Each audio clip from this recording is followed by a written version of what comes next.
महिषवाणी हम एखन सुनाबै छी अहाँ सबके, नीक लागत तऽ जरूर बताएब। सभा पैसी जो हालनी एको नाही गुणलानी। सभा पैसी जो हालनी एको नाही गुणलानी। नबा छोरी बूढ़बा जमाई गे माई। नबा छोरी बूढ़बा जमाई गे माई।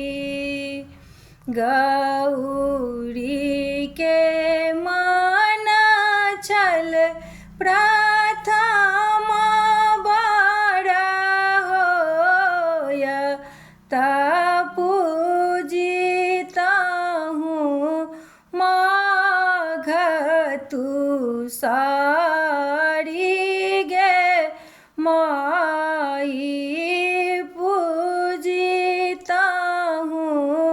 माघ तू सारी गे माई। मानक मनोरथ दैबो ने बुझल। मानक मनोरथ दैबो ने बुझल। आनी देलनि तपसी भिखारी गे माई। आनी देलनि तपसी भिखारी गे माई। कथी लाए आहे गौरी आर्त व्रत केलहूँ।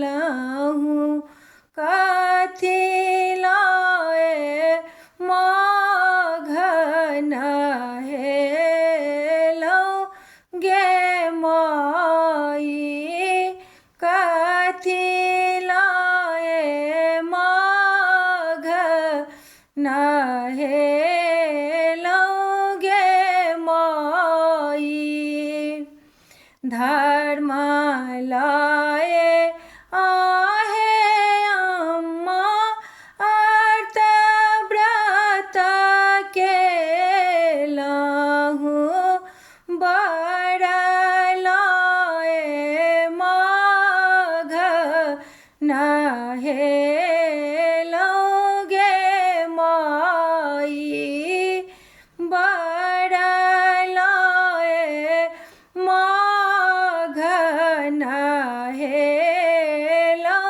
गे माई। एहन सुन्दर धिया तीनको कुमति बड़। एहन सुन्दर धिया तीनको कुमति बड़। आजु हम होयब बताही गे माई। आजु हम होयब बताही गे माई। भानहि विद्यापति सुनु हे मानो एन